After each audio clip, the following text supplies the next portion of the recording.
અમદાવાદમાં air ઇન્ડિયાનું plane ક્રેશમાં પૂર્વ CM વિજય રૂપાણીનું નિધન. પરિમલ નથવાણીએ ટ્વીટ કરી ડિલીટ કર્યું. 242 પેસેન્જર સવાર હતા. 150થી વધુના મોત. મોદી શાહ અમદાવાદ આવવા રવાના.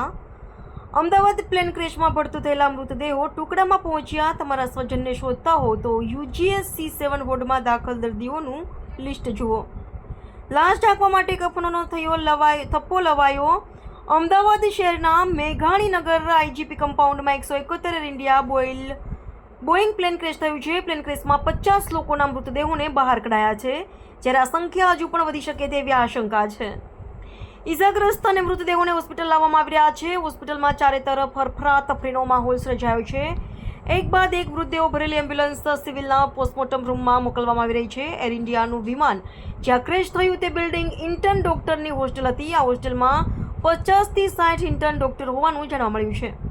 આ તમામ ઇન્ટર્ન ડોક્ટરના મોત થયા હોવાનું પણ જાણવા મળ્યું છે. ભાસ્કર રિપોર્ટર સ્થળ પાસે પહોંચ્યા ત્યારે હોસ્પિટલ પાસે હાજર એમ્બ્યુલન્સ પાસે રહેલા નર્સે જણાવ્યું હતું કે આ હોસ્ટેલ ઇન્ટર્ન ડોક્ટરની છે અને તેની ઉપર જ પ્લેન પડ્યું છે. હોસ્ટેલમાં અંદર 50થી 60 ઇન્ટર્ન ડોક્ટર હતા. અતુલ્ય 1, 2 અને 3, 4 જ્યાં રેસિડેન્ટ ડોક્ટર રહેતા હતા તે બિલ્ડિંગને પ્લેન અથડાયું હતું. પ્લેનના તમામ મુસાફરો આ બિલ્ડિંગમાં આરામ કરતા રેસિડેન્ટ ડોક્ટરો સહિત અનેક લોકો પ્લેન ક્રેશમાં મૃત્યુ પામ્યા છે.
અમદાવાદમાં 242 પેસેન્જર સાથેનું એર ઇન્ડિયાનું પ્લેન ક્રેશ. કોઈની બચવાની સંભાવના નહિવત. વિજય રૂપાણી પ્લેનમાં સવાર હતા. 50 મૃતદેહ બહાર કઢાયા. એરપોર્ટ બંધ. મોદી શાહ અમદાવાદ આવવા રવાના. અમદાવાદ શહેરના Meghaninagar IGP કમ્પાઉન્ડમાં 171 air India બોઈંગ crash થયું છે. આ પ્લેન 1:38 વાગે ટેકઓફ થયું અને 1:40 વાગે ક્રેશ થઈ અને આ પ્લેન બિલ્ડિંગમાં અથડાયું હતું. આ પ્લેનમાં 200 જેટલા પેસેન્જર અને કાર્ગો પણ હતું. ફાયર અને પોલીસે મેસેજ મળ્યો છે કે જેને પગલે તેઓ ઘટના સ્થળે જવા રવાના થયા છે. આ દુર્ઘટનાને પગલે તમામ રસ્તાઓ બંધ કરી દેવામાં આવ્યા છે. મુખ્યમંત્રીએ મુખ્ય સચિવ પંકજ જોશી અને સંબંધિત વરિષ્ઠ સચિવોને ફોન કરી સૂચના આપી. મુખ્યમંત્રીએ મુખ્ય સચિવ પંકજ જોશી અને સંબંધિત વરિષ્ઠ સચિવોને ટેલિફોનિક પર સંપર્ક કરી ઇજાગ્રસ્ત મુસાફરોને તાત્કાલિક સારવાર માટે પહોંચાડવા, ગ્રીન કોરિડોરની વ્યવસ્થા માટે અને હોસ્પિટલમાં સારવારની તમામ વ્યવસ્થાઓ અગ્રતા ક્રમે સુનિશ્ચિત કરવા પણ સૂચનાઓ આપી છે. Dinesh Parmar, DVN news, Dahod. 1.5 કિલોમીટરનો વિસ્તાર સામાન્ય લોકો માટે બંધ કરાયો. ગુરુવાર અને 12 જૂન 2025ના બપોરે 1:38 વાગે ટેકઓફ થયેલી આ ફ્લાઇટમાં 242 પેસેન્જર અને ક્રૂ મેમ્બર સવાર હતા, જેમાં 169 ભારતીયો, 53 બ્રિટિશ નાગરિક, 1 કેનેડિયન નાગરિક અને 7 પોર્ટુગીઝનો સમાવેશ થાય છે. એરપોર્ટ અને એરલાઇન્સના સ્ટાફ દ્વારા બ્લેક બોક્સ શોધવામાં આવી રહ્યું છે. એરપોર્ટ અને એરલાઇન્સના સ્ટાફ દ્વારા બ્લેક બોક્સ શોધવામાં આવી રહ્યું છે, જેમાં પ્લેનના અંતિમ ક્ષણોની વાતો રેકોર્ડ હોય છે. અમદાવાદનું આંતરરાષ્ટ્રીય એરપોર્ટ હાલમાં કાર્યરત નથી.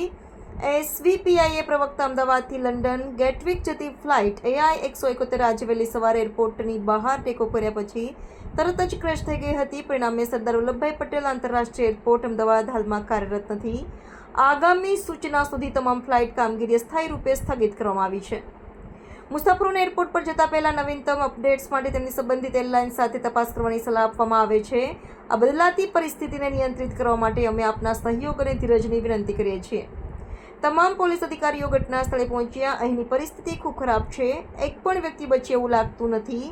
તમામ જગ્યાએ લાશ પડતું થઈ દેખાય છે. મૃતદેહોને સિવિલ હોસ્પિટલ ખાતે લાવવામાં આવી રહ્યા છે. ટ્રોમા સેન્ટર ખાતે ખસેડવામાં આવી રહ્યા છે.